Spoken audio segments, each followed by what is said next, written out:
ওসমান জুন্নুরাইনকে প্রশ্ন করলো, যখন আমি আয়েশা শুনলাম ঘরের ভিতরে একজন পুরুষ আর একজন মহিলা, সে কি একটু অল্প বেশি খরচ করার কারণে সে একটু জবাব নিল তার কাছ থেকে। ওসমান জুন্নুরাইন, আপনি কি ঘরের ভিতরে ছিলেন নি? হ্যাঁ, আমি ঘরের ভিতরে আমি ওসমান জুন্নুরাইন ছিলাম এবং তোমার সামনে আমি ওসমান জুন্নুরাইন দাঁড়িয়েছি। জোরে জোরে কি বলা যাবে? আল্লাহু আকবার। ওই সাহাবী ডাক দিয়ে কই, ওসমান জুন্নুরাইন, আপনার কাছে আরেকটা প্রশ্ন। ও সাহাবী ওসমান জুন্নুরাইন, আপনি আপনার বিবি একটু তেল খরচ করার কারণে, একটু তেল বেশি খরচ করার কারণে আপনার স্ত্রীর কাছ থেকে জবাব নিছেন, কিন্তু আমারে 3000 দিরহাম দান করেছেন, আপনি তো আমারে কোনো জিজ্ঞাসা করেন নাই, আপনার কেন মায়া লাগে নাই? মায়া লাগা নাই? ওসমান জুন্নুরাইন ডাক দিয়া কয়, সাহাবীরা রে,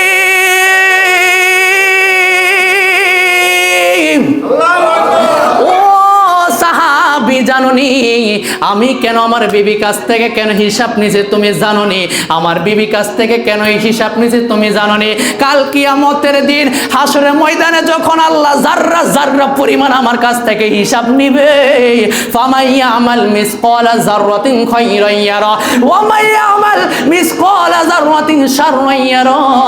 হাসরের ময়দানে যখন জাররা জাররা পরিমাণ আমার কাছ থেকে আল্লাহ হিসাব নেবে, আল্লাহ যদি বলে, ওসমান জুন্নুরাইন, তোমার বিবি একটু তেল কেন বেশি খরচ করছে, এই হিসাব না তুমি দিয়া যাও, আমি ওসমান জুন্নুরাইন ওই সময় যদি হিসাব যদি না দিতে পারি, তাহলে আল্লাহর কাঠগড়ে কি জবাব দিব?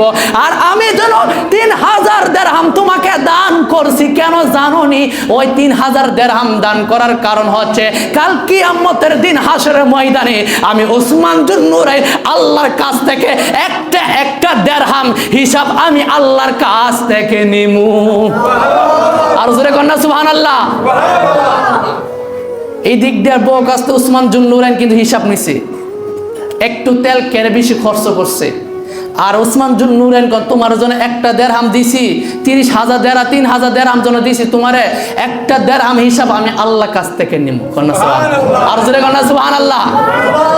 তাহলে একটা দিরহাম মানে 1 টাকা, 1 টাকা মানে বাংলাদেশে যদি আপনি যে 1 টাকা দান করেন, কাল কিয়ামতের দিন হাসরের ময়দানে এই একটা টাকা আপনার জন্য কাজে আসবে। কথা কোন ঠিক নেবে? ঠিক।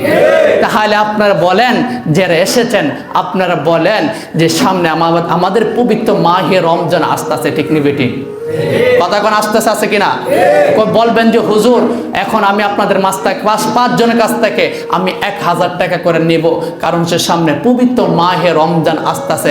দেখেন এখানে অনেকে আমি জিজ্ঞেস করলাম, হুজুর ভাই কার মা নাই, অনেকে হাত তুলবে, ঠিক নেবে? ঠিক। আমি জিজ্ঞেস করি ভাই কার বাবা নাই, অনেকে হাত তুলবে। আমি যদি জিজ্ঞেস করি ভাই কার ঋণগ্রস্ত মাঝে আছে, অনেকে বলো হুজুর আমার ঋণগ্রস্ত মাঝে আছে। হুজুর আমি ছোট সময় 3 থেকে 4 বছর আগে মাকে নিয়ে এসে আমি ইফতারি করেছিলাম, বাবাকে নিয়ে আমি ইফতারি করেছিলাম, মা কবরে শুয়ে আছে, বাবা কবরে শুয়ে আছে, আমি আর কাউকে নিয়ে ইফতারি করতে পারি না।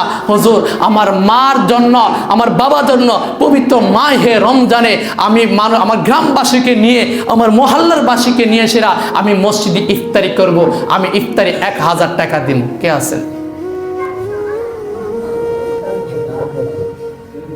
সকলে বলে আলহামদুলিল্লাহ। ভাই নাম কি? জলিল ভাই 1000 টাকা দান করছে, সকলে বলে আলহামদুলিল্লাহ। লিখে ফেলেন। আপনার নাম কি ভাই? হুরশিদ মিয়া দিছে 1000 টাকা, কোন আলহামদুলিল্লাহ।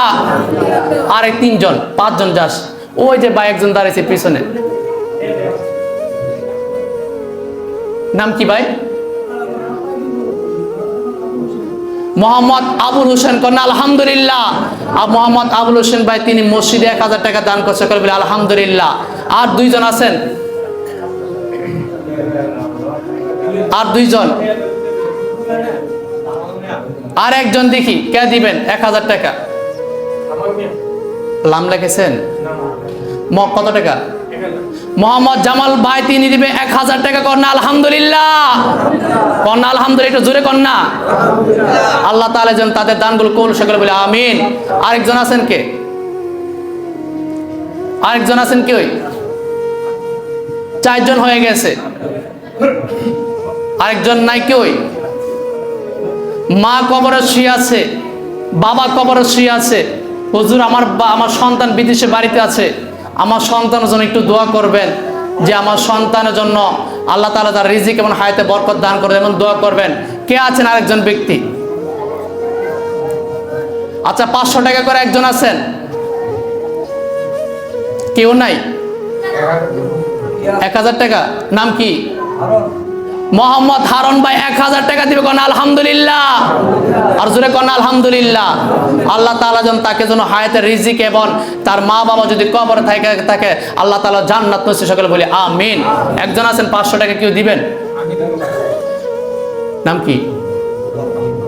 আব্দুর রহমান রব ভাই দিব 500 টাকা। কোন আলহামদুলিল্লাহ। আরেকজন আছেন 500 টাকা? একজন না, অনেকে আসে নাই। নাম কি? হ্যাঁ, আতিকুল ভাই দিবে 1000 টাকা। সকলে বলে আলহামদুলিল্লাহ। আতিকুল ভাই দিবে 1000 টাকা। আল্লাহ তাআলা যেন, হ্যাঁ, আপনার নাম কি?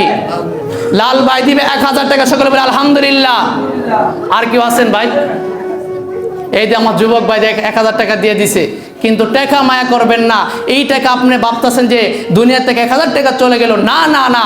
ওসমান জুন নুরাইন তিনি যখন যেমন ভাবে কাল কিয়ামতের হাসরের ময়দানে একটা টাকা পরিমাণ হিসাব আল্লাহ কাছ থেকে নিবে, আল্লাহ তেমন ভাবে আপনাকে একটা পরিমাণ হিসাব আপনাকে দিবে। কন্যা সুবহানাল্লাহ। আরেকজন আছেন 500 টাকা। কেউ আছেন যারা নাম লেখান নাই? 500 টাকা কেউ আছেন? যাই হোক, আল্লাহ তাআলা যে আমরা কমপক্ষে মনে হয় 50,000 টাকা কাছাকাছি হয়ে গেছি। 90 দিন 500 টাকা। আল্লাহ তাআলা যে আমাদেরকে সবাইকে যেন এই দানগুলোকে যেন কবুল করে সকলে বলি আমিন। এবং যারা নাম লিখিয়েছেন যে টাকা দিবেন, আপনারা রমজান মাসের আগে দেওয়ার চেষ্টা করবেন। আর হ্যাঁ, আর যদি কারো বাড়ি আশেপাশে যদি কোনো মহিলা যদি মানে ইফতারের জন্য টাকা পয়সা দিতে চায়, আপনারা একটু বলে দিবেন। ওই মহিলা দিলে যেমন সওয়াব, আপনি খবরটা পৌঁছার জন্য সে সব পাবেন। সুবহানাল্লাহ। আর কন্যা সুবহানাল্লাহ। আল্লাহর কাছে কি সওয়াব অভাব আছে? কারণ আপনি মহিলার কাছে খবরটা পৌঁছায় দিয়েছেন, খবরটা পৌঁছা দেওয়ার কারণে মহিলা মনটা একটু নরম হয়েছে যে আমি পবিত্র মাহে রমজানে মানুষের ইফতারের জন্য আমি কিছু টাকা দান করব। আরে ভাই, আপনি বলার কারণে আর ওই মহিলাটা দেওয়ার কারণে যে সব মহিলা পাইছে সে সব আপনিও পাবেন। কন্যা সুবহানাল্লাহ। তাহলে আল্লাহ তাআলা যে আমাদের সবাই দানগুলো যেন এবং আমরা যেন পবিত্র মাহে রমজান সামনে যেন রোজা আসতেছে, আমরা যেন সম্পূর্ণ রোজা পালন করতে পারি। আল্লাহ তাআলা যেন আপনাকে এবং আমাকে কবুল করে সকলে বলি আমিন। ওয়া আখিদানা আলহামদুলিল্লাহ।